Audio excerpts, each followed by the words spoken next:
Hello, good evening. My name is Ritu Ratewal, and you are with an Academy Studios Placebo. Welcome to New Year. Happy New Year 2020. I hope तुम्हारा पहला दिन बहुत अच्छा गया हो new year का। और मैं चाहूँगी कि इस साल में तुम चेंज करो। मतलब सक्सेस फेलियर लाइफ के पार्ट हैं, चलते रहते हैं। कभी सक्सेस आती है, कभी फेलियर आती है, लेकिन if you change for good, अगले साल के एंड तक तुम वहाँ नहीं होनी चाहिए जहाँ तुम हो। थोड़ा आगे बढ़ जाओ और बेटर की तरफ बढ़ जाओ। ये I hope, I pray to God कि ये चीज़ आप सब लोगों के लिए हो। चलो, आज एंडोक्राइन सिस्टम का चैप्टर ख़त्म करने वाले हैं हम लोग। लास्ट की बातें बची है। हार्मोन का केमिकल नेचर हमने कर लिया, हार्मोन का एक्शन हमने कर लिया, इतने सारे हार्मोन्स हमने कर लिए। चुट्टू पुट्टू से चीज़ें बची हैं। कौन कौन सी? पीनियल ग्लैंड बच गया है, थाइमस बच गया है, और गोनेड्स। वैसे मैंने तुम्हें रिप्रोडक्टिव सिस्टम में कराया है, पर मैं तुम्हें दोबारा से थोड़ा सा याद करा दूंगी क्या कराया है। हमारे चैनल के साथ आप कनेक्ट हो सकते हो टेलीग्राम पे। टेलीग्राम का ऐप डाउनलोड कर लो, उस पर लिंक डाल दो, नीट प्लेसिबो।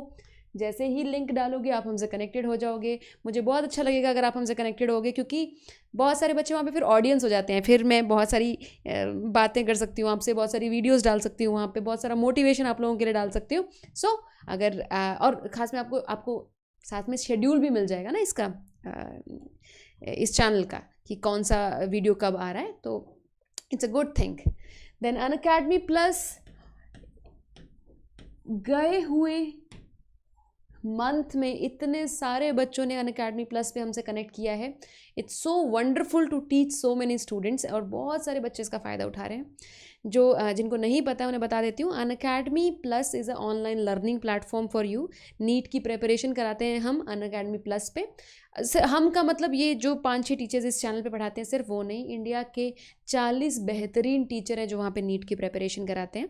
उनमें से मैं भी एक हूँ। तो मैं अपना पूरा सिलेबस तो कराती हूँ +1 +2 का, और करा ही रही हूँ।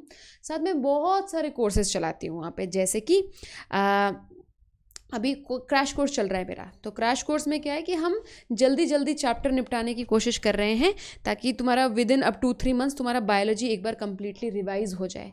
और सिर्फ रिवाइज नहीं, मैं उसमें तुम्हें टास्क देती हूँ कि तुम पहले अपना बायोलॉजी का बुक, वो चैप्टर पढ़ के आओगे, फिर मैं तुम्हें क्लास में पढ़ाऊंगी, फिर मैं तुम्हें क्लास में ही टाइम दूंगी दोबारा पढ़ने के लिए, फिर मैं तुम्हें क्वेश्चंस करने को दूंगी, फिर तुम क्वेश्चंस करके लाओगे, फिर मैं तुम्हें डाउट बताऊंगी। सो इस तरीके से फुल ऑन तैयारी जो होती है ना, मतलब अगर तुम्हें कोई भी टॉपिक में, कोई भी सेक्शन में, तुम बायोलॉजी में तुम पिछड़े हुए लग रहे हो, तुम्हें लग रहा है कि यार मेरा कुछ नहीं हो सकता, तो बेटा हो सकता है।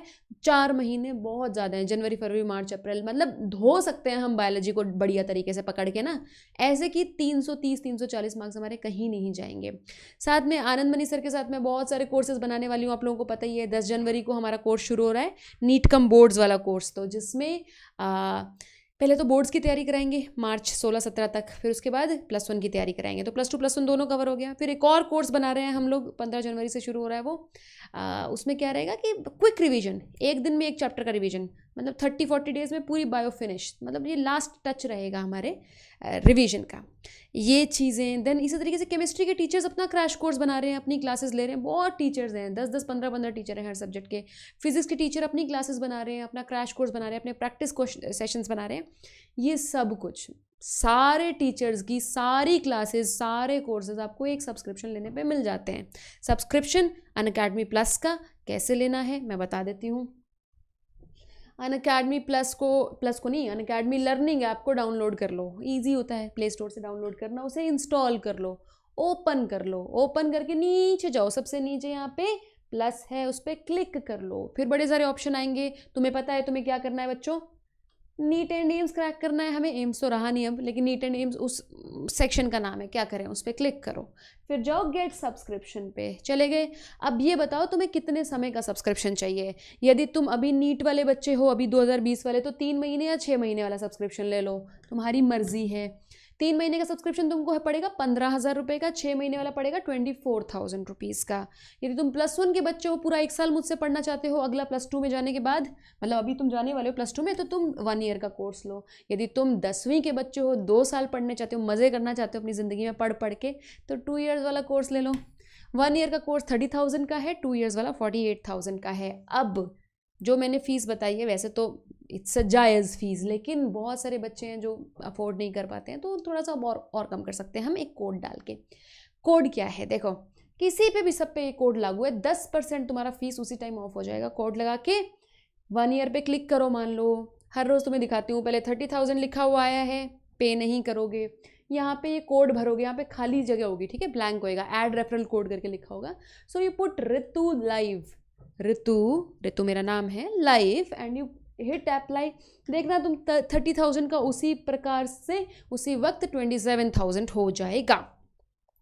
तो अभी तुमको 3 मंथ्स वाला पड़ेगा 13,500 का, 6 मंथ्स वाला पड़ेगा 21,600 का, मतलब लगा लो 13,500, 21,500, और 1 ईयर वाला पड़ेगा 27,000 का, 27,000 का, और 2 ईयर वाला इसी हिसाब से पड़ जाएगा 43,000 का कोड लगाने के बाद। Okay, so I will see you there if you can join, if you can not join then मज़े करो, यूट्यूब पे मज़े करेंगे हम। चलो 3-4 ग्लैंड्स पढ़ने हैं आज, जल्दी जल्दी ख़त्म करते हैं।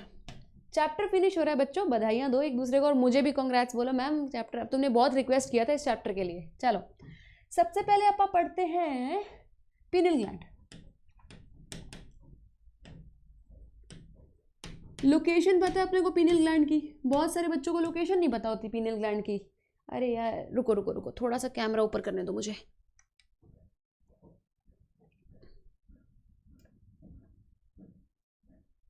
वेट,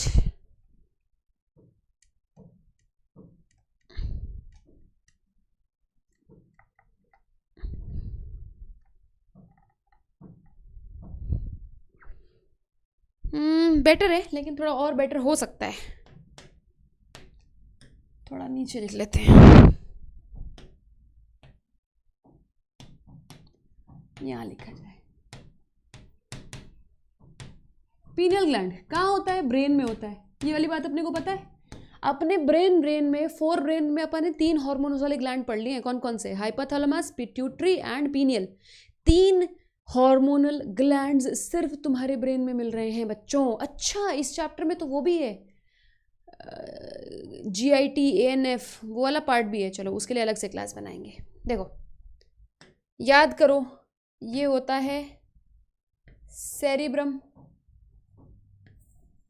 सेरिब्रम के अंदर यहाँ पे 3rd वेंट्रिकल होता है, याद है 3rd वेंट्रिकल? 3rd वेंट्रिकल के नीचे वाली साइड यहाँ पे हाइपोथैलेमस लगा होता है। हाइपोथैलेमस के यहाँ नीचे पिट्यूटरी लगा होता है, याद है? सेरिब्रम में ये 3rd वेंट्रिकल है, 3rd वेंट्रिकल के नीचे यहाँ पे हाइपोथैलेमस लगा होता है। अगर तुमने मेरी ब्रेन वाली क्लास लगाई तो तुम लोगों को ये बात पता है। उसके नीचे पिट्यूटरी होता है। 3rd वेंट्रिकल के बैक साइड पे ना, 3rd वेंट्रिकल के बैक साइड पे यहाँ पीनियल ग्लैंड लगा होता है इस तरीके से। तो मतलब 3rd वेंट्रिकल ये पूरा 4 ब्रेन का पार्ट है ना, तो 4 ब्रेन में लोकेशन है इसकी। 4 ब्रेन के बैक साइड पे लगा होता है पीनियल ग्लैंड, बैक साइड पे लगा होता है, ठीक है। अब इसको हमारे शास्त्रों में कहा गया है तीसरी आंख। तो बड़ा सुनने में अजीब लगता है, इसको तीसरी आंख इसलिए कहा जाता है, 3rd आई जो शिवजी भगवान की यहाँ पे बनाते हैं ना 3rd आई, ये actually it is pineal gland. Of course it's not here, it is inside, but Shivji भगवान की ज़्यादा डेवलप्ड होगी तो यहाँ पे बना देते हैं। So it is made up of neural tissue. Neural tissue का बना होता है वो, बहुत सारा न्यूरोग्लिया मिलता है इसमें, और एक स्पेशल सेल्स मिलते हैं सिक्रेटरी सेल्स जिनको बोलते हैं pinealocytes I think, but you don't need the name, आपको नाम नहीं चाहिए। करता क्या है पीनियल ग्लैंड, वो बात है। Pineal gland releases a hormone called melatonin।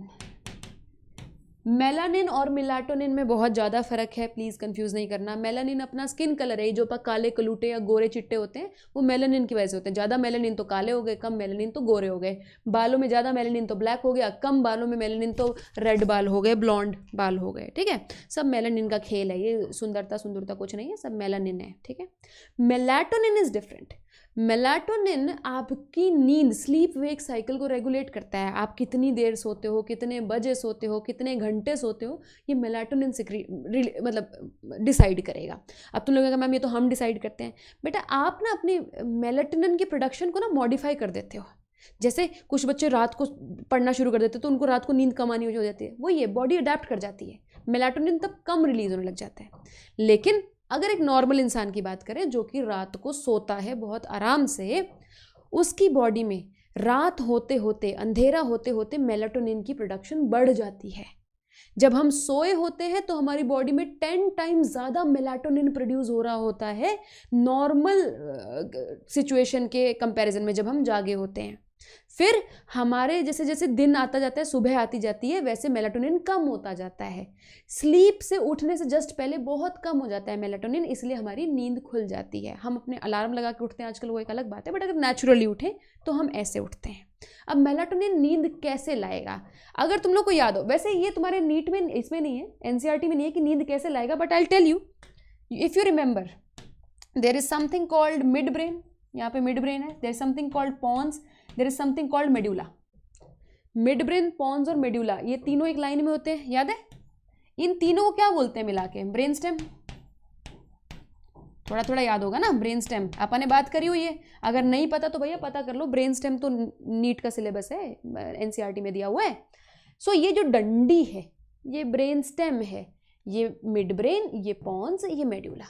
अब याद करो, जो ब्रेन स्टेम है उसमें ग्रे मैटर भी होता है और उसमें वाइट मैटर भी होता है। याद करो, नीचे स्पाइनल कॉर्ड से ट्रैक्ट ऊपर जा रहे हैं, एक्सॉन्स ऊपर जा रहे हैं, प्लस एक्सॉन्स ऊपर से नीचे आ रहे हैं, तो वाइट मैटर है बहुत सारा। इसको बोलते हैं हम असेंडिंग ट्रैक्ट्स, जो ऊपर स्पाइनल कॉर्ड से जो ऊपर न्यूरॉन्स के एक्सॉन आ रहे हैं उनको असेंडिंग ट्रैक्ट कहते हैं। फिर जो यहाँ पे सेरिब्रम से नीचे एक्सॉन्स जा रहे हैं उनको डिसेंडिंग ट्रैक्ट्स कहते हैं, तो वाइट मैटर हो गया। साथ में यहाँ पे बहुत सारा ग्रे मैटर भी होता है। यहाँ पे तुम्हें याद करो, मेड्यूला में बहुत सारे न्यूक्लियस होते हैं, रेस्पिरेटरी राइम सेंटर होता है, कार्डियोवैस्कुलर न्यूक्लियस होता है, वॉमिटिंग सेंटर होता है, कफिंग सेंटर होता है, हिकअपिंग सेंटर होता है, स्नीजिंग सेंटर होता है। याद करो कितने सारे सेंटर होते हैं, है ना। फिर याद करो यहाँ पे पॉन्स में एपन्यूस्टिक सेंटर होता है, न्यूमोटैक्सिक सेंटर होता है। अगर तुमने मेरी क्लासेस ध्यान से लगाई हैं तो बेटू जी अभी तक तुमको इतनी नॉलेज होनी चाहिए जो मैं पीछे बता रही हूँ। अगर तुमको इतनी नॉलेज नहीं है मतलब तुमने मेरी पूरी क्लासेस नहीं लगाई हैं यूट्यूब पे, और अगर यूट्यूब पे भी पढ़ रहे हो ना तो भी इतनी बातें तो पता होनी चाहिए, ठीक है। तो क्लासेस लगाना शुरू कर दो, जो नए बच्चे हैं जिन्होंने नहीं लगाया, शुरू से ह्यूमन फिजियोलॉजी उठाओ, पढ़ना शुरू कर दो, सब कुछ समझ में आएगा क्या बोल रही हूँ मैं अभी। अब याद करो, ये वाइट मैटर और ये ग्रे मैटर रास बनाते हैं, याद है? This intermixing of white and gray matter, if you remember, it forms something called RAS, Reticular Activation System। और RAS हमारी कॉन्शियसनेस को कंट्रोल करता है। अगर तुम्हें मेरा ब्रेन वाला चैप्टर याद है, देखो अगर ये नहीं भी पता होगा ना पीनियल ग्लैंड वाले कॉन्टेक्स्ट में तो कोई बात नहीं, तुम सीधा भी पीनियल ग्लैंड के फंक्शन कर सकते हो, but I am telling you कि पीनियल ग्लैंड का जो मेलाटोनिन है ये एक्शन कैसे करता है, इसलिए ये बात बता रही हूँ। RAS controls your consciousness, controls your consciousness। मतलब आप सो रहे हो, जाग रहे हो, आप कोमा, जैसे कुछ पेशेंट्स कोमा में चले जाते हैं, ऐसे सब्जी बन जाता है वो, ऐसे बिल्कुल ऐसे कुछ पता हिल नहीं पा रहे हैं, वो क्यों होता है? उनका RAS डिप्रेस हो जाता है, रेटिकुलर एक्टिवेशन सिस्टम डिप्रेस हो जाता है, तो वो कोमा में चले जाते हैं। जब थोड़ा सा कम डिप्रेस होता है, मतलब हल्का सा डिप्रेस हो गया, तो हम नींद में चले जाते हैं। सो कोमा इज मतलब वेरी स्ट्रॉन्ग काइंड, अगर रास तुम्हारा डिप्रेस हो जाए तो। सो मेलाटोनिन बेसिकली रास पे एक्शन करता है, रास को रोकता है, स्लो डाउन करता है और नींद लेके आता है। सो मेलाटोनिन का एक फंक्शन जो तुम्हें समझ में आया, अच्छा ये समझ में आ गया जो मैंने अभी बताया, बोलो हाँ जी बोलो, ये समझ में आ गया प्यारे बच्चों? संजय जोशी, संजय जोशी हर जितना टाइम होता है उतना ही कराती हूँ यार, क्या करूँ। Neurosecretory cell, nuclear neurosecretory cell किसे कहेंगे? अरे निहित वाइंस, देखो न्यूरोसेक्रेटरी सेल्स वो सेल्स होते हैं जो कि होते तो न्यूरॉन्स हैं लेकिन वो हार्मोन सिक्रीट करने लग गए हैं, तो उनको न्यूरोसेक्रेटरी सेल्स कह देते हैं, ठीक है। न्यूक्लियाई कुछ नहीं होता, group of neural cell bodies को न्यूक्लियाई कह देते हैं। न्यूरॉन्स की सेल बॉडीज जहाँ इकट्ठी पड़ी हो ना उनको न्यूक्लियाई कह देते हैं। समझ में आ गया? वेरी गुड वेरी गुड मेरे प्यारे बच्चों। हाँ बिल्कुल, अरे साइमन पीटर कितना अच्छा क्वेश्चन पूछा है। साइमन पीटर पूछ रहा है कि RAAS और RAS में फ़र्क है क्या? बिल्कुल फ़र्क है बेटा। RAAS किडनी में पढ़ते हैं आप, याद करो। रास और ANF की दुश्मनी चलती है किडनी में, ये रास है। RAS रेटिकुलर एक्टिवेशन सिस्टम, ये बिल्कुल डिफरेंट है। RAAS कब बनता है? जब आपकी बॉडी में पानी की कमी हो जाती है तो रास एक्टिवेट हो जाता है, RAAS वाला, ये अलग है, ओके। अब पीनल ग्लैंड के फंक्शन देख लेते हैं आप, आओ। एक तो मैंने तुम्हें बता ही दिया,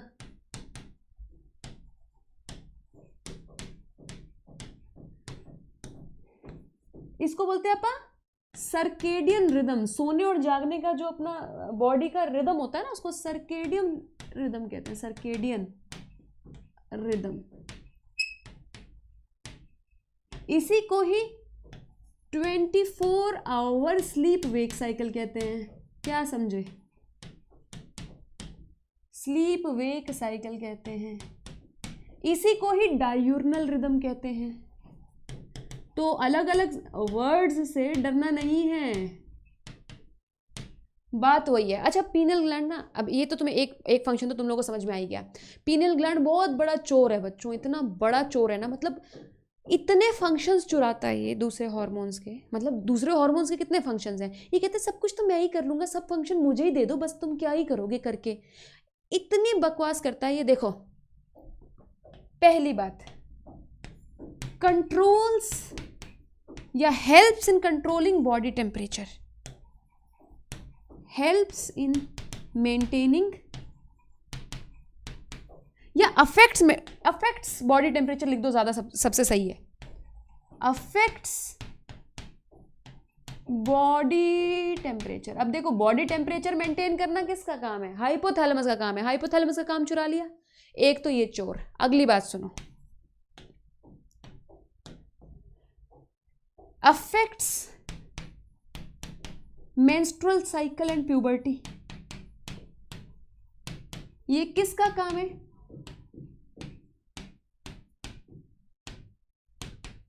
ये किसका काम है? ये LH, FSH, एस्ट्रोजन, प्रोजेस्ट्रॉन, इनका काम है। ये क्या कर रहा है भैया? तू क्या मेंस्ट्रुअल साइकिल को अफेक्ट करेगा? पर करता है, चोर बन गया। मेंस्ट्रुअल साइकिल और प्यूबर्टी को अफेक्ट करता है, मैं तो करूंगा भैया, ठीक है। देन अफेक्ट्स इम्यूनिटी,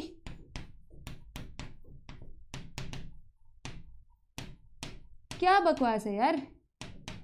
इम्यूनिटी को अफेक्ट कौन करता है? थाइमस ग्लैंड करता है, जो कि टी लिम्फोसाइट्स को मैच्योर होने में हेल्प करेगा, ठीक है। ये क्या करेगा इम्यूनिटी में? पर कहता है मैं तो करूंगा, इम्यूनिटी में भी मैं तो बीच में घुसूंगा। और बताओ, अफेक्ट्स मेटाबॉलिज्म,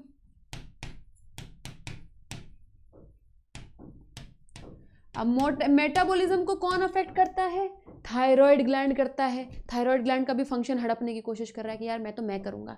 तुम समझ रहे हो? बहुत ही हड़पू किस्म का इंसान है यार ये, जो मिलता है सब हड़पने की कोशिश करता है। Affects immunity, affects metabolism, affects menstrual cycle, affects body temperature, affect circadian rhythm, तो चलो इसका खुद का ही फंक्शन है। सो नीट में तुम्हें जब भी ऐसा क्वेश्चन दिखे, द हार्मोन विच अफेक्ट्स, इतनी सारी चीज़ें अगर कोई हार्मोन अफेक्ट कर रहा है ना, मतलब अनरिलेटेड चीज़ें, नींद के साइकिल को अफेक्ट कर रहा है, मेटाबॉलिज्म को अफेक्ट कर रहा है, सेक्सुअल साइकिल्स को रेगुलेट कर रहा है, और एक और तो मैंने बताया नहीं, स्किन पिगमेंटेशन।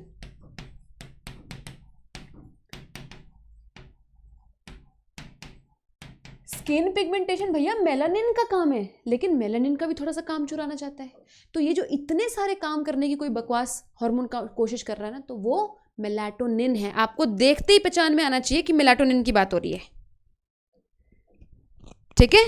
बायोलॉजिकल क्लॉक, रही सईद, बायोलॉजिकल क्लॉक होती है बेटा आपकी बॉडी में जो आपकी एज के हिसाब से चेंजेस आते हैं, ठीक है। आप कब रिप्रोडक्टिव पीरियड में जाते हो, ओके, कब आप रिप्रोडक्टिव पीरियड में जाते हो, कब आपका सेनेसेंस होता है, कब आप बुढ़ापे में जाते हो, this is your biological clock. Melanin and melatonin are totally different. Rajam, melanin pigmentation के लिए है, मेलाटोनिन स्लीप वेक साइकिल के लिए है। मेलानिन का डेपोजिशन बिल्कुल अलग अलग है, साथी गोश, अलग अलग बॉडी पार्ट्स के लिए। जितने मिलानोसाइट्स होंगे उसी के हिसाब से मेलानिन रिलीज होगा। प्रतीक्षा थोड़ा क्या क्वेश्चन है बेटा तुम्हारा? मिल नहीं रहा मुझे, एक मिनट। नहीं मिल रहा बेटू, नहीं मिल रहा।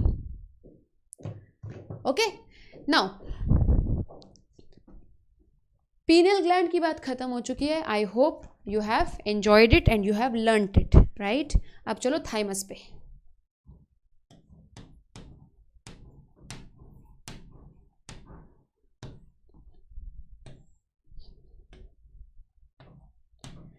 याद करो मेरे प्यारे बच्चों, ये मदन लाल है, मदन लाल है, ये मदन लाल के लंग्स हैं, ये मदन लाल के लंग्स हैं। थोड़ा सा और दूर बनाना चाहिए था लंग्स मुझे, यहाँ पे दिस इज लंग्स। ओके, तुम्हें पता है लंग्स के बीच वाले स्पेस को क्या कहते हैं? The space between the two lungs, this space. वैसे तो ये थोरैसिक कैविटी है ही है, ये चेस्ट कैविटी है ही है, लेकिन इस स्पेशल पार्ट जो थोरैसिक कैविटी का होता है इसको मीडियास्टिनम बोलते हैं। याद करो, मैंने बताया हुआ है तुम लोगों को, दिस इज कॉल्ड मीडियास्टिनम। मीडियास्टाइनम में ही तुम्हारा हार्ट पड़ा होता है, ये भी मेरे बच्चों को पता है पहले से। यहाँ पे तुम्हारा हार्ट पड़ा होता है, यहाँ पे कुछ ऐसे इस डायरेक्शन में your heart is there like this. आपका हार्ट यहाँ पड़ा होता है ना। अब हार्ट के ऊपर जाती है एओर्टा, हार्ट के ऊपर जाती है ऐसे एओर्टा, यहाँ से है ना, एओर्टा जाती है। और इसके ऊपर एक बोन होती है यहाँ पे, हमारी जो चेस्ट कैविटी के सेंटर में बोन होती है, थाइमस। मान लो मैं यहाँ पे थाइमस बना लूँ, I am so sorry, thymus नहीं, I am so sorry, sternum, I am so sorry. Centre cavity में स्टर्नम होती है, तो मैं स्टर्नम बना लेती हूँ। Suppose this is sternum, this is sternum. Centre cavity में स्टर्नम पड़ी होती है ना। अब देखो थाइमस की लोकेशन कहाँ है? स्टर्नम के पीछे, स्टर्नम सेंटर में है, स्टर्नम के पीछे और एओर्टा के आगे, मतलब स्टर्नम और एओर्टा के बीच में पड़ा होता है। मेरा पॉइंट समझ में आया है? ये वेंट्रल साइड है ना हमारी बॉडी की, वेंट्रल साइड है, सबसे वेंट्रल साइड पे स्टर्नम पड़ा हुआ है।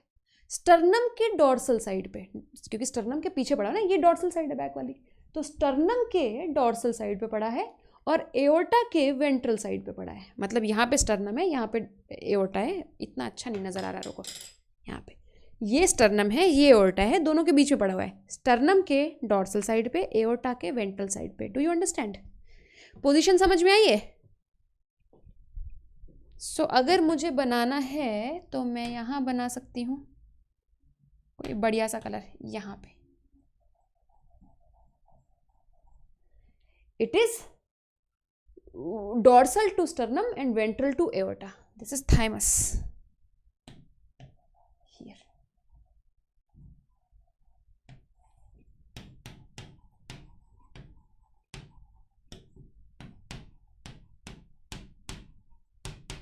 ये एनसीईआरटी में दिया हुआ है इसलिए इंपॉर्टेंट है।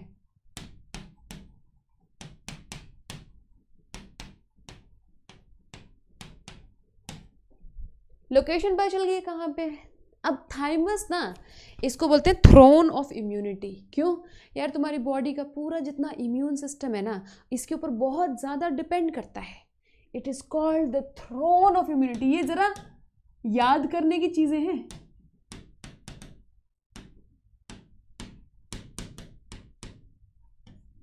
थ्रोन ऑफ इम्यूनिटी, ठीक है। थ्रोन ऑफ इम्यूनिटी क्यों कहते हैं? आओ देखो, ये वाली चीज़ नोट कर लिया तुम लोगों ने? नोटेड? आगे चलो। हाँ मेरे प्यारे बच्चों, what fixes thymus on its place? अरे अरे अरे अरे यार, सब जगह कनेक्टिव टिश्यू है ना। देखो, connective tissue is the connecting tissue. किसी भी चीज़ को किसी चीज़ से कनेक्टिंग करना है तो कनेक्टिव टिश्यू रहेगा। नहीं, सेल साइकिल नहीं पढ़ाया बेटा मैंने अभी। कुछ दिनों में मदन लाल बहुत मोटा हो गया, हम सभी हो रहे हैं, क्या करें। मदन लाल भी खाता है, पीता है और पढ़ता है, एक्सरसाइज नहीं करता ना। आओ चलो देखो, रेड बोन मैरो से, ये रेड बोन मैरो है मान लो, this is your bone. Bone के एंड में रेड बोन मैरो होता है, यहाँ पे रेड बोन मैरो पड़ा होता है ना। ये हमारी ब्लड वेसल है। तो रेड बोन मैरो से तुम याद करो, रेड बोन मैरो से सब कुछ बनता है, आरबीसी बनता है, डब्ल्यूबीसी बनता है। ओ ओ ओ ओ एक मिनट, एक मिनट।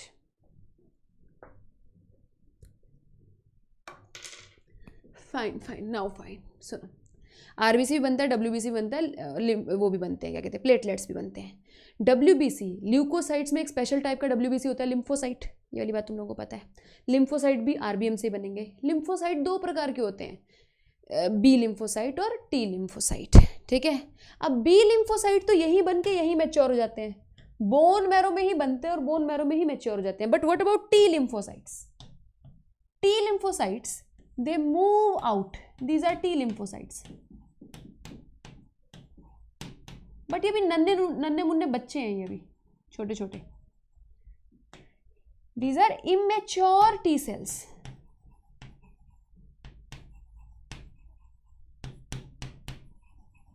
इमेच्योर टी सेल्स ये यहां से निकलते हैं, बी लिम्फोसाइट तो वहीं पे मैच्योर होंगे, टी लिम्फोसाइट इमेच्योर निकल जाएंगे। और ये निकल के कहां जाएंगे? ब्लड से निकल के they will go to thymus.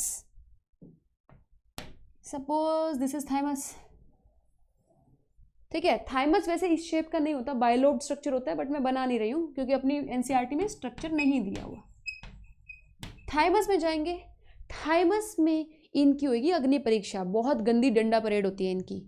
जितने टी लिम्फोसाइट्स आते हैं उसका बहुत ही कम परसेंट थाइमस में मैच्योर हो पाता है, बाकी सब टी लिम्फोसाइट्स मर जाते हैं। एक्चुअली देखो, T lymphocytes are suppose to recognise foreign antigen, बाहर के एंटीजन रिकॉग्नाइज करने के लिए टी लिम्फोसाइट्स को ट्रेन किया जा रहा है ना, कि बैक्टीरियल एंटीजन आए तो वो पहचान ले, है ना, कोई और वायरल एंटीजन आए तो पहचान ले। तो टी लिम्फोसाइट्स को यहाँ पे ट्रेन किया जाता है थाइमस में with the help of a hormone. यहाँ से हार्मोन निकलता है जिसको बोलते हैं थाइमोसिन।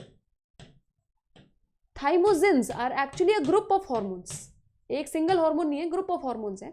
ये हार्मोन्स टी लिम्फोसाइट्स को प्रिपेयर करते हैं आगे आने वाली जंग के लिए, जो हमारी बॉडी को फाइटिंग फोर्स चाहिए ना टी लिम्फोसाइट की, उसके लिए प्रिपेयर करते हैं।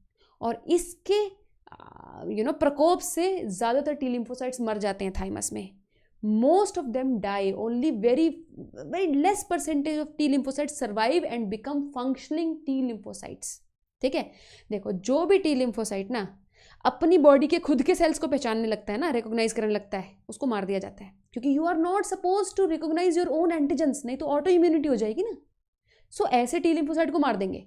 जो टी लिम्फोसाइट बिल्कुल सही काम कर रहा है, सिर्फ बैक्टीरियल एंटीजेंस के ऊपर अटैक कर रहा है, सिर्फ वायरल एंटीजन के ऊपर अटैक कर रहा है, सिर्फ वही जिंदा रहेगा। So with the help of these chemicals यहाँ पे टी लिम्फोसाइट्स मर्द बनते हैं। आते बच्चे हैं बट दे बिकम, पता नहीं ये तो बाबा ही बन गया, बट मैं मर्द बनाना चाहती थी। These are mature T lymphocytes.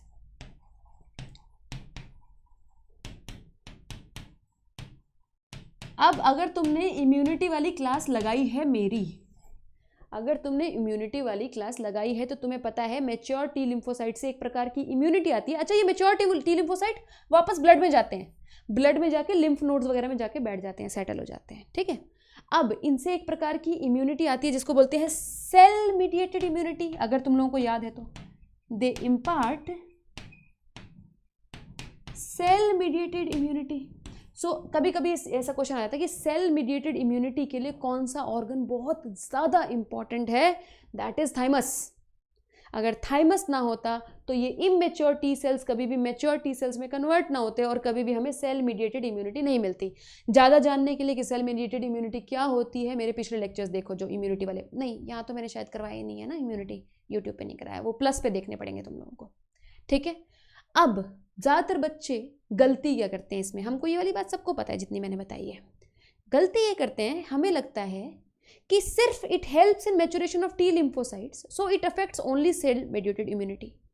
But the other kind of immunity that is given by B lymphocytes, यहाँ पे बी लिम्फोसाइट्स भी बन रहे हैं ना जो यहीं पे मैच्योर हो रहे हैं। देख यहाँ पे मान लो some other cells are also coming here, but ये मैच्योर ही आ रहे हैं, these are mature cells, these are mature B lymphocytes.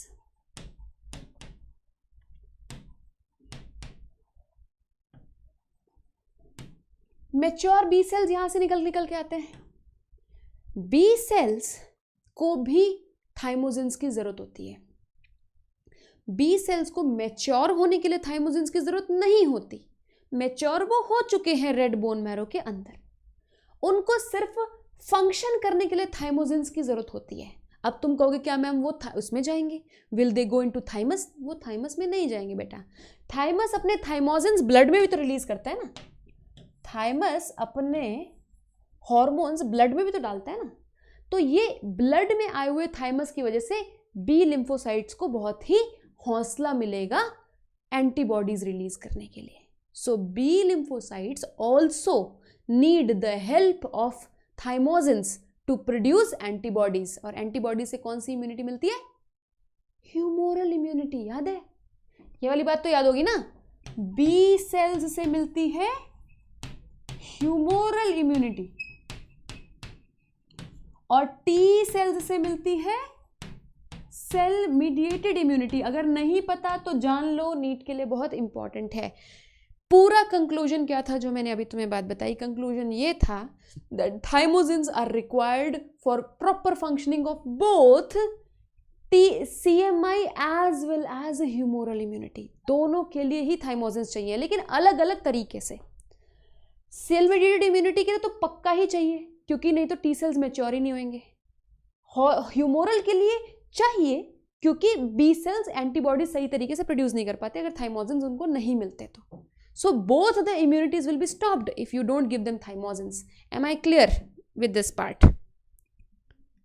M I clear with this part? Happy new year Ipsita. ठीक है, सेल साइकिल। नितिश, अगला सेल साइकिल देखती हूँ अगर हो सका तो। इतनी बात समझ में आ गई है मेरे प्यारे बच्चों? कितना मेलाटोनिन सिक्रीट होता है भैया? मैंने नहीं नापा कितना मेलाटोनिन सिक्रीट होता है। प्रिया, प्रतिमा, नहीं चाहिए भैया? ओके। अच्छा, when you eat why you sleep in afternoon. अच्छा, प्रतीक्षा का बहुत एक अच्छा क्वेश्चन है। मेरे को लगता है ये तुम्हारा उससे पीनल ग्लैंड से रिलेटेड क्वेश्चन है। प्रतिष्ठा पूछ रही है कि मैम दोपहर को नींद क्यों आती है खाना खाने के बाद? तब तो मेलाटोनिन नहीं इंक्रीज होता ना बॉडी में। It's a good question. Actually में इसका रीज़न है ब्लड फ्लो से। जब हम खाना खाते हैं तो बहुत सारा ब्लड हमारी स्मॉल इंटेस्टाइन के आसपास पूल हो जाता है, क्योंकि उसे वहाँ से एब्जॉर्ब करना होता है फूड। ओके, सो मैंने ये पढ़ा है कहीं पे, पता नहीं सुना है। आई am not sure if it is the right explanation, but शायद मैंने कहीं पढ़ा ही है, आई डोंट रिमेंबर। उसमें ये था कि ब्रेन को जो ब्लड सप्लाई है वो हल्का सा कम हो जाता है, वेरी लिटिल, बट थोड़ा सा कम हो जाता है खाना खाते हुए। सो हमारा ब्रेन ड्राउजी फील करता है, so we go off to sleep. But I am not sure about this explanation. चलो आगे चलो। हाँ हाँ, 6 बजे वाली क्लास होगी भाई, बिल्कुल होगी। So you get this. अच्छा, थाइमस के बारे में सिर्फ लास्ट बात मुझे बतानी है। तुमने देखा है छोटे बच्चों को बहुत प्रोटेक्ट करके रखते हैं, हम बीमार हो जाएंगे, छोटा बच्चा बीमार हो जाएगा, क्योंकि छोटे बच्चों की इम्यूनिटी इतनी अच्छी नहीं होती जितनी कि एडल्ट्स की इम्यूनिटी होती है। फिर हम बूढ़े लोगों को भी बहुत बचा के रखते हैं। अरे हमारी बूढ़ी अम्मा बाहर नहीं जाती, सर्दियों में बेचारी बीमार पड़ जाएंगी। हम ऐसे जवान लोगों के लिए नहीं सोचते। हमारे पापा जी रोज काम नहीं करने जाते हैं, हम नहीं सोचते बीमार हो जाओगे, लेकिन हमारी दादी के लिए हम सोचते हैं कि बीमार हो जाओगी। ऐसा क्यों? क्योंकि thymus is very well developed in adults. बच्चों में तो सारे फंक्शंस कम होते हैं ना, हर चीज़ के फंक्शंस कम होते हैं, तो धीरे धीरे डेवलप होता है। फिर एडल्टहुड में बढ़िया डेवलप हो जाता है। फिर जैसे जैसे एज होती रहती है, थाइमस का साइज छोटा होता रहता है। सो अगर थाइमस कम हो गया तो आपकी इम्यूनिटी गिरनी है। तो बूढ़ों की इम्यूनिटी बड़ों के कंपैरिजन में बहुत कम होती है, इसलिए हम बूढ़ों को ऐसे बचा के रखते हैं, हाय बेचारे बीमार ना हो जाए। सो ये चीज़, ये आपको क्वेश्चन बन सकता है नीट में। Which gland atrophies with age? Thymus atrophies मतलब टूटना, atrophies with age. I hope it's clear. Gonads पे चलूँ मैं, बोलो आर यू डन? अरे जवानों को कोल्ड तो लगती है प्रतिमा श्रीवास्तव, मैं कंपैरेटिवली कह रही हूँ बेटा, ऐसे तो हम भी बीमार पड़ते रहते हैं। हमारी इम्यूनिटी कौन सा आसमान को छू रही है? दिल्ली में रह के तो खासकर ही नहीं छू रही। ओके, शुभम कुमार ठाकुर, बिल्कुल बिल्कुल सच का सामना होएगा, बिल्कुल होएगा। आओ चलो डन। गोनेड्स करते हैं यार। देखो गोनेड्स में मैं तुम्हें ज़्यादा डिटेल में इसलिए नहीं कराना चाहती क्योंकि रिप्रोडक्टिव सिस्टम में एक अलग से टॉपिक है हार्मोनल कंट्रोल, है ना, but I will give you in brief.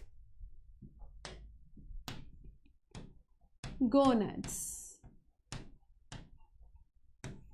अगर आपको याद हो, मेल्स में अगर हम बात करें तो मेल्स के पास होता है स्क्रोटम, स्क्रोटम में रखी होती है टेस्टिस, टेस्टिस में होते हैं टेस्टिकुलर लोब्यूल्स। याद है 250 टेस्टिकुलर लोब्यूल्स एक टेस्टिस में होते हैं, इस तरीके से होते हैं देखो सारे चैप्टर्स जो बायोलॉजी के हैं ना, जैसे एनिमल्स वाले, तो सारे चैप्टर्स आपस में कनेक्टेड हैं। जो प्लांट्स वाले हैं वो आपस में कनेक्टेड हैं। आपके दिमाग में कनेक्ट होनी चाहिए बातें। अगर एक चैप्टर से दूसरा चैप्टर कनेक्ट नहीं हो रहा ना बेटा आपके दिमाग में, तो हमारी तैयारी अच्छी नहीं है। Everything is connected in biology, at least. I don't know about physics and chemistry. So देखो आपको ये चीज़ जैसे मैं पूछती हूँ ना, आपके दिमाग में आना चाहिए, हाँ वो पढ़ा था, ऐसे था, ऐसे था। मैं बहुत बार बताती हूँ ये वाली बात, दोबारा बता रही हूँ। बायोलॉजी में फाइट इस बात की नहीं है कि आपको आउट ऑफ सिलेबस कितना आता है। बायोलॉजी में फाइट इस बात की है कि आपको एनसीईआरटी में से 38 के 8 चैप्टर्स की हर बात लर्न है कि नहीं है। फाइट ये है कि एक समय में सारी चीज़ें लर्न होनी चाहिए। एक समय में ये नहीं कि 10 चैप्टर लर्न है, 10 भूल गए पिछले वाले। ये फाइट है। तो अपना मेमोरी बनाने की कोशिश करो। अच्छा उस चैप्टर में ये पढ़ा था, 6 पढ़ा था, और कनेक्ट करके रखो आपस में, तब 3 मई को सब कुछ याद रह पाएगा। ठीक है, याद करो 250 टेस्टिकुलर लोब्यूल्स थे। अब ये लोब्यूल्स को जरा मैं बाहर निकाल लेती हूँ एक को। ये लोब्यूल थोड़ा इनलार्ज करके दिखा दूँ, यहाँ पे लोब्यूल दिखा दूँ। ये टेस्टिकुलर लोब्यूल है। ठीक है, लोब्यूल में याद करो यहाँ पे सेमिनिफेरस ट्यूब्यूल्स थी कटी हुई, है ना।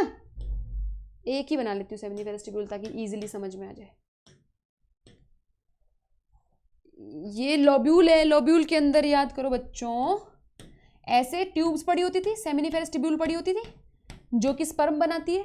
तो ये कटी हुई सेमिनिफेरस ट्यूब्यूल है। It is a cut section of seminiferous tubule. This is lobule, है ना। अब याद करो इसके बाहर यहाँ पे सेल्स होते थे जिनको कहते थे लेडिग सेल्स। लेडिग सेल्स, इन्हीं को इंटरस्टिशियल सेल्स भी कहते थे। इंटरस्टिशियल सेल्स भी कहते थे।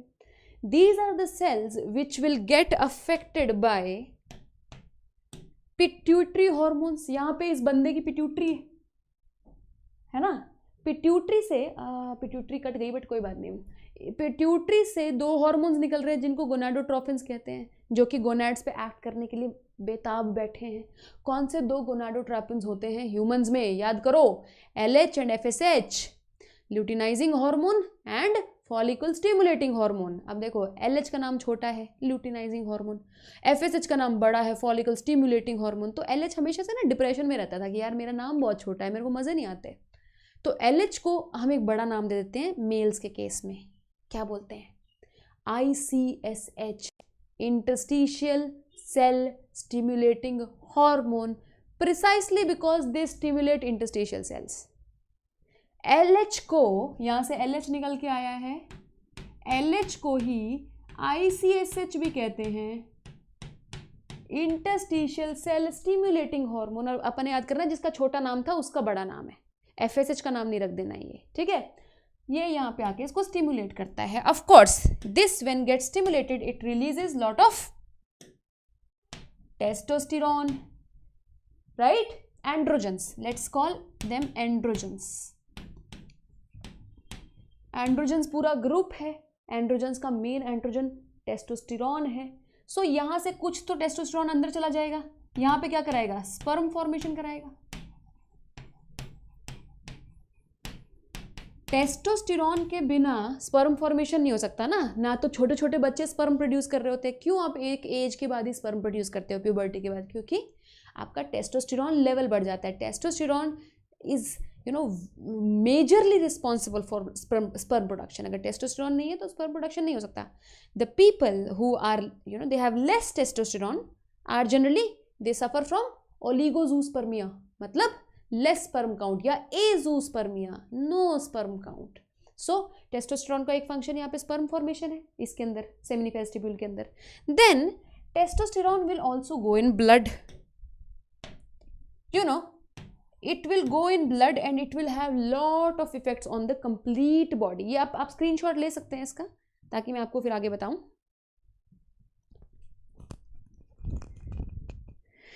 अरे मेरा नोटिफिकेशन नहीं आ रहा, क्या करूं मैं? तो तुम लोगों को मैं क्या बोलती हूँ, बिल्कुल बिल्कुल सुबह लक्ष्मी साहब आपको कोई नहीं रोकेगा क्रैश कोर्स ज्वाइन करने से।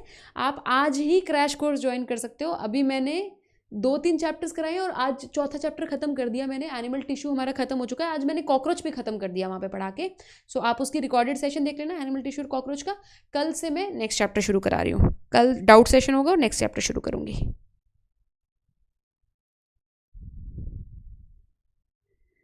Thank you Simran. Okay now listen to मी।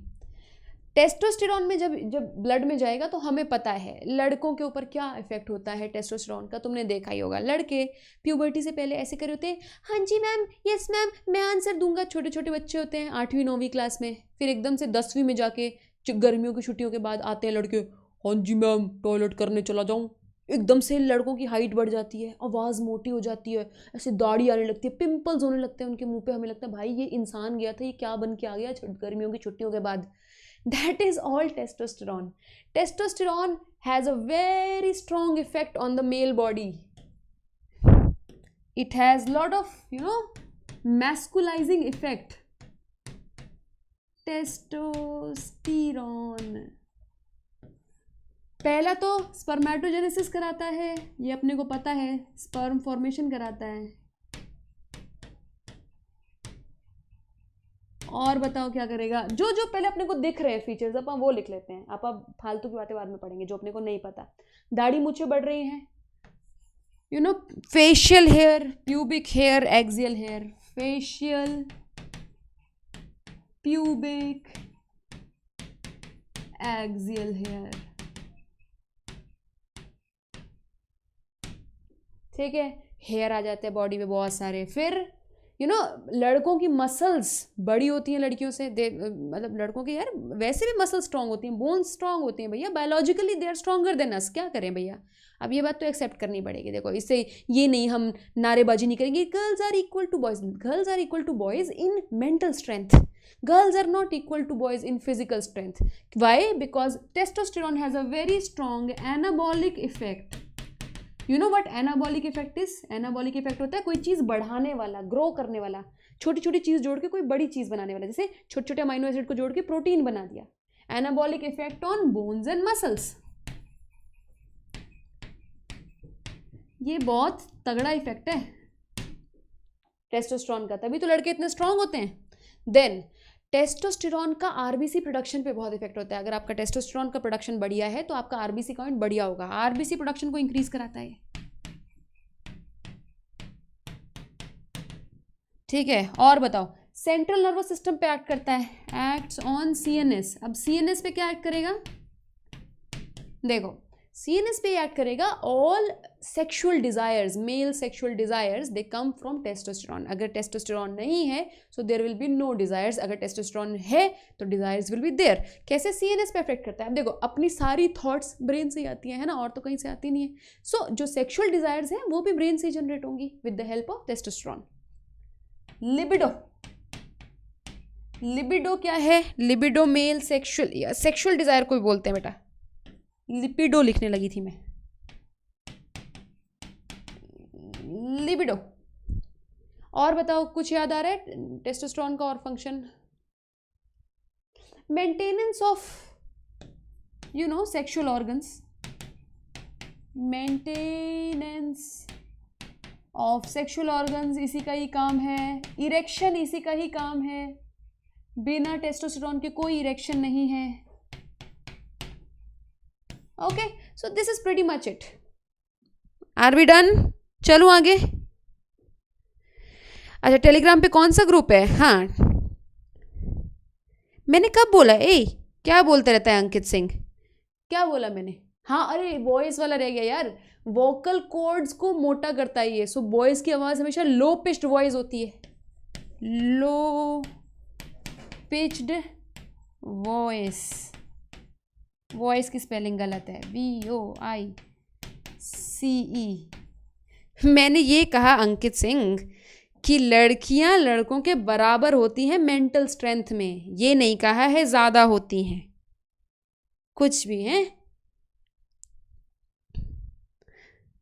और जिस दिन मन करेगा ना, जिस दिन मूड होगा, इरिटेट हो रखी होंगी मैं लड़कों से, तो फिर ये भी कहूँगी होती हैं लड़कियां ज़्यादा स्ट्रांग होती हैं mentally. Okay, PC, PC YouTuber, check on Google what is axil hair. Okay okay, we are done almost. Crash course की फीस कितनी है? क्रैश कोर्स की अलग से फीस नहीं होती बेटा, प्लस के सब्सक्रिप्शन की फीस होती है। प्लस का सब्सक्रिप्शन लोगे तो क्रैश कोर्स भी लगाओ, रेगुलर कोर्स भी लगाओ, नॉर्मल कोर्सेज भी लगाओ, और टीचर्स के कोर्स भी लगाओ, कुछ मर्जी लगाओ। तो प्लस सब्सक्रिप्शन की फीस 3 महीने की 13,500 है यदि आप मेरा कोड यूज़ करते हो तो ऋतु लाइव, और 6 महीने की 21,600 रुपये है अगर आप कोड डालते हो तो।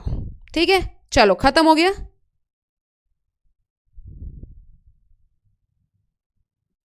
चलो एस्ट्रोजन पे चलो।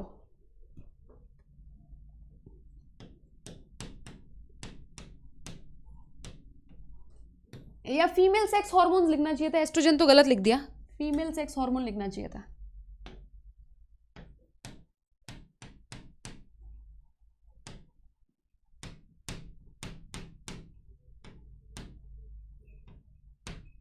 फीमेल सेक्स ऑर्गन्स, हे भगवान मेरा दिमाग पता नहीं कहाँ है, फीमेल सेक्स हार्मोन्स लिखना चाहिए था, फीमेल सेक्स ऑर्गन्स। ये देखो, वेरी गुड। होता है कभी कभी ज़िंदगी में, सबके साथ होता है। चलो देखो, अपना फीमेल्स का जो प्राइमरी सेक्स ऑर्गन है जो कि हार्मोन्स रिलीज करता है और जो कि क्या कहते हैं गैमीट बनाता है, वो ओवरी है। अपने पास 2 आलमंड शेप्ड ओवरीज होती हैं, याद करो, आलमंड शेप की 2 ओवरीज। ओवरीज का जितना अंदर मटेरियल होता है उसको स्ट्रोमा कहते हैं, यहाँ से यहाँ तक सारा स्ट्रोमा है। याद आया? अंदर वाले को मेड्यूला कहते हैं जो किसी काम का नहीं है, और बाहर वाले को कॉर्टेक्स कहते हैं जो हमारे मतलब का है। कॉर्टेक्स में यहाँ पे याद करो बच्चों, ऐसे करके सेल्स होते हैं और इनके बीच में एक ओवम डेवलप हो रहा होता है। ये ओवम डेवलप हो रहा है। इस पूरे स्ट्रक्चर को, ये जो साथ वाले इसकी सखियां सहेलियां हैं जो कि ओवम को बड़ा होने में, ग्रो करने में हेल्प कर रही हैं, जैसे राजकुमारियां नहीं ग्रो होती, प्रिंसेसेस ग्रो होती हैं अपनी पूरा सर्कल ऑफ दासियों के साथ, बिल्कुल ऐसे होता है ओवम का। ये ओवम होता है सेंटर में, साथ में ग्रेनुलोजा सेल्स होते हैं, इसको फॉलिकल बोलते हैं, we call it the follicle, है ना। फॉलिकल हमेशा हमें इसमें मिलती है, कॉर्टेक्स में मिलती है, और ये हमारा डेवलपिंग ओवम है।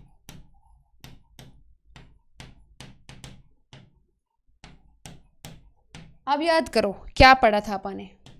पिट्यूटरी से 2 हार्मोन्स रिलीज होते हैं, LH और FSH। FSH and LH they act on these growing follicles. In follicles पे दोनों के दोनों एक्ट करते हैं। पहले FSH करता है क्योंकि फॉलिकल स्टिमुलेटिंग हार्मोन है, सबसे पहले वही स्टिमुलेट करेगा, फिर LH आएगा अपना कर्तव्य दिखाने। इन दोनों के इन्फ्लुएंस से यहाँ से बहुत सारा हार्मोन्स रिलीज होता है called oestrogen. Lot of oestrogen is released. ये ब्लड में चला गया, ये चला गया ब्लड में। अब एस्ट्रोजन पूरी बॉडी में घूमेगा और फीमेल कैरेक्टर्स को जनरेट करेगा। ठीक है, फीमेल्स कैरेक्टर जनरेट होने का मतलब क्या होता है? प्यूबर्टी के टाइम फीमेल्स में क्या क्या चेंजेस आते हैं? देखो, एस्ट्रोजन का भी एनाबॉलिक इफेक्ट होता है बोन्स और मसल्स पे, इसीलिए, पर टेस्टोस्टेरोन जितना ज़्यादा नहीं होता, एस्ट्रोजन का थोड़ा कम इफेक्ट होता है। पर एस्ट्रोजन का होता है क्योंकि देखो बूढ़ी औरतों की हड्डियाँ बहुत वीक होती हैं। क्यों?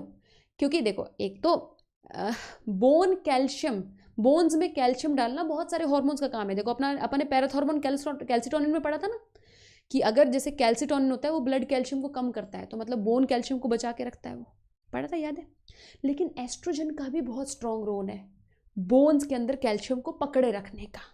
सो बूढ़ी औरतों में एस्ट्रोजन क्योंकि ऑलमोस्ट बहुत, मतलब ख़त्म तो नहीं होता, ऑलमोस्ट बहुत बहुत कम हो जाता है, तो बोन कैल्शियम कम होने लगता है विमेन में। एक डिजीज़ होती है क्या, ये भी क्वेश्चन है नीट का, ऑस्टियोपोरोसिस। कहाँ पढ़ा है हमने? लोकोमोशन वाला चैप्टर याद है? Osteoporosis, age related disease characterised by decreased density of calcium, याद है?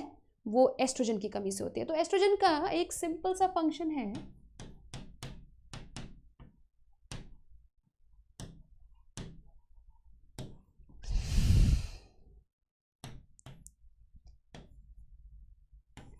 Anabolic effect.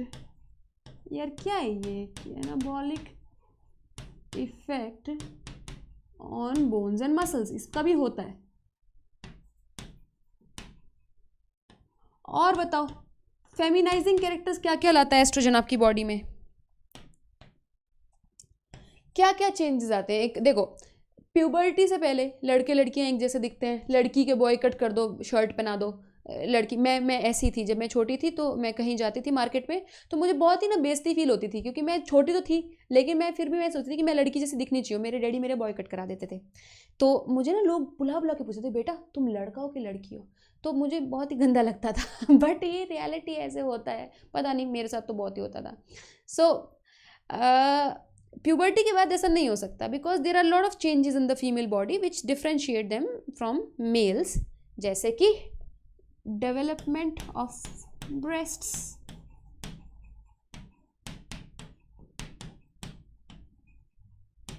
Then wider hips, pelvic girdle उनका फीमेल्स का शैलो होता है ना, ताकि बेबी एकोमोडेट हो सके। देन हिप्स उनके हैवियर होते हैं, जस्ट वही बेबी को एकोमोडेट करने वाली चीज़ होती है। सब ये एस्ट्रोजन के कमाल है। Then high pitched voice, high pitched voice होती है, ठीक है। देन और क्या होगा फेमिनाइजिंग कैरेक्टर, जल्दी बताओ, बता दो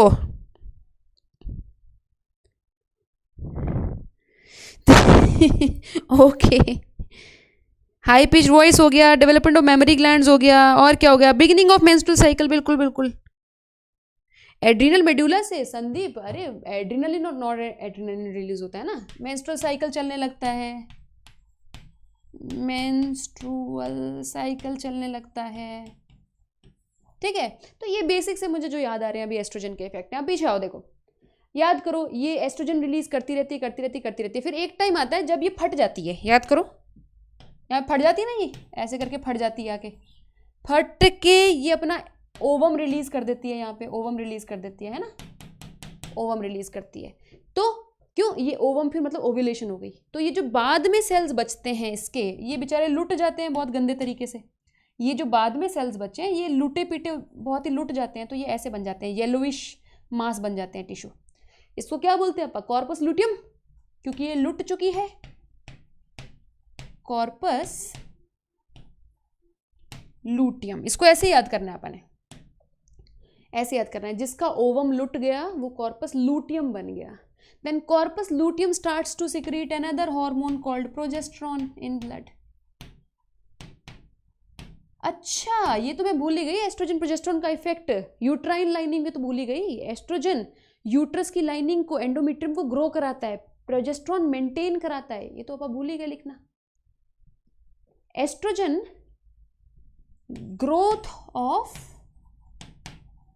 यूट्राइन लाइनिंग, याद करो मेंस्ट्रुअल साइकिल में पढ़ा हुआ है अपन ने,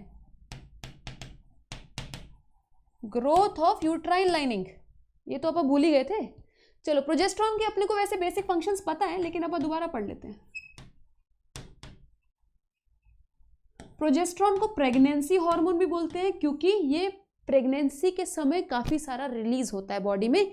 ये यूट्राइन एंडोमेट्रियम को टूटने से बचाता है, जिसकी वजह से यूट्राइन एंडोमेट्रियम नहीं टूटेगी तो मेंस्ट्रुअल साइकिल बंद हो जाएगा, मेंस्ट्रुएशन नहीं होगी ना, तो इसी की वजह से यूट्राइन लाइनिंग टिकी रहती है और ब्लीडिंग नहीं होती प्रेगनेंसी के time. It is called pregnancy hormone. इसका मेजर फंक्शन है मेंटेनेंस ऑफ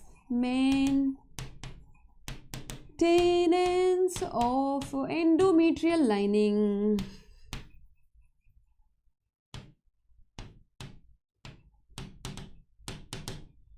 तुम लोग जल्दी जल्दी डॉक्टर बन जाओ यार, जरा एमबीबीएस का एंट्रेंस क्लियर कर लो, डॉक्टर तो नहीं मतलब एंट्रेंस क्लियर कर लो, फिर मैं तुम्हें एमबीबीएस में जो ह्यूमन फिजियोलॉजी सब्जेक्ट होगा मैं तुम्हें वो पढ़ाया करूँगी, यूट्यूब पे पढ़ाना शुरू करूँगी, मुझे बहुत मन करता है पढ़ाने का। सुनो, मेंटेनेंस ऑफ एंडोमेट्रियल लाइनिंग करता है ये। देन देखो, तुमने ये बात ऑब्जर्व करी है फीमेल्स में प्रेगनेंसी के वक्त ब्रेस्ट की और भी ज़्यादा डेवलपमेंट हो जाती है ना, mammary glands grow in size during pregnancy. वो बड़े सारे हार्मोन्स का इफेक्ट होता है, एस्ट्रोजन का भी होता है, प्रोलैक्टिन का भी होता है, प्लस प्रोजेस्टेरॉन का भी होता है। Helps, HELPS, helps in growth of alveoli. Alveoli कौन से वाला है, ये मेमोरी ग्लैंड वाला एल्वियोलाई है, लंग्स वाला एल्वियोलाई नहीं है, alveoli of memory gland. During pregnancy.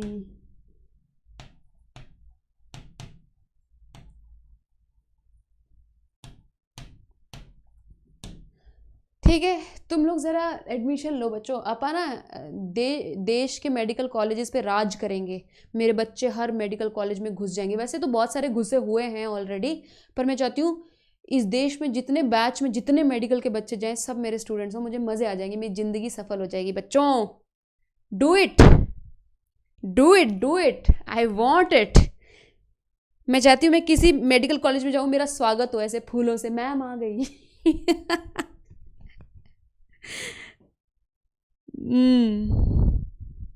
चलो ऑलमोस्ट खत्म हो गया अपना चैप्टर, है ना। और जब मैं बूढ़ी हो जाऊं तो मुझे फ्री मेडिकल सेवाएं मिले। मैं जिस भी डॉक्टर के पास जाऊं, डॉक्टर मैं बीमार हो गई हूं, जब मैं बूढ़ी हो जाऊंगी तो बच्चे मुझे बोले मैम आपसे तो मैंने पढ़ाई करी है, आपसे क्या पैसे चार्ज करने, फ्री में इलाज चल रहा है मेरा, समझ रहे हो। मज़े आ जाएं। अच्छा चलो ठीक है, चैप्टर अपना ऑलमोस्ट, ये अपना चैप्टर खत्म हो गया है। अपना एक पार्ट रह गया है। देखो कुछ ऐसे ना एंडोक्राइन सेल्स होते हैं, जैसे जो स्मॉल इंटेस्टाइन में एंडोक्राइन सेल्स होते हैं, हार्ट में, किडनी में, उसके लिए अपन अलग से क्लास बनाएंगे। अभी के लिए for this chapter from my side this chapter is done. Okay, एक मैं अलग से क्लास फिर कभी बनाऊंगी। So thank you so much. I hope ये एंडोक्राइन सिस्टम में तुम लोग को बहुत मज़ा आया हो और बिल्कुल क्लियर हो गया हो तुम्हारा चैप्टर। I hope so. अगर कुछ भी दिक्कत रह गई है तो ज़रा नीचे जाओ कमेंट सेक्शन में लिखो कि मैम मुझे कुछ नहीं समझ में आया, मैं खज्जल हो चुका हूँ। तो मैं मतलब स्पेसिफिकली बता देना क्यों खज्जल हो रहे हो, तो मैं वो चीज़ लिख के एक्सप्लेन करने की कोशिश करूँगी। अगर तुम मुझसे पूरा सिलेबस पढ़ना चाहते हो, बहुत जल्दी पढ़ना चाहते हो, नीट में चाहते हो कि मैं तुम्हें धक्का मारूँ, आगे पुश करूँ तुम्हारे मेडिकल के कॉलेज के गेट के पास, रिवीजन कोर्सेज करना चाहते हो, या कोई चैप्टर पढ़ा ही नहीं है वो पढ़ना चाहते हो, इकोलॉजी पढ़ना चाहते हो, प्लांट फिजियो पढ़ना चाहते हो, तो तुम प्लस ज्वाइन कर सकते हो। प्लस ज्वाइन करके अगर थोड़ा टाइम का कर लो, अगर तुम लोगों को ये लगता है ना पता नहीं कैसा होगा, देखो आज के ज़माने में 5-5.5 हज़ार रुपया किसी के लिए बहुत बड़ी बात नहीं है। तो आप 1 मंथ का कोर्स ज्वाइन करके देख लो, 6,000 रुपये उसका फीस होता है। आप कोड डालते हो ऋतु लाइव तो वो 500 रुपया, कुछ 600 रुपया कम हो जाता है, तो 5400 का आपको पड़ जाता है। वैसे भी तो हम पैसे खर्च करते हैं इधर उधर। आप ये एक बार 1 मंथ का कोर्स लगा के देखो, आपको मज़ा आएगा। अगर आपको सही लगेगा, आपको लगेगा कि भैया बहुत ज़्यादा बेनिफिशियल है, then you decide. Okay, but it's a brilliant opportunity to learn. और मेरे कोर्सेज में आने के लिए कोड ज़रूर डाल देना Ritu live, so that you can become a part of my class. Video को लाइक कर देना, अगर वीडियो अच्छी लगी है चैनल को सब्सक्राइब कर दो अभी, ताकि मेरे सारे वीडियोस का नोटिफिकेशन तुम्हारे पास आता रहे। So I will see you at, अच्छा I will see you at 6 o'clock। 6 o'clock पे मुझे कैम साइकिल ख़त्म करना है। कैम साइकिल में C3 C4 और कैम का कंपैरिजन करेंगे अपन साइड बाय साइड रख के, और हो सका तो फैक्टर्स अफेक्टिंग फोटोसिंथेसिस भी आज कंप्लीट कर लेंगे। वी विल सी कितना कर पाएंगे। So I will see you at 6 o'clock। Thank you so much, bye bye.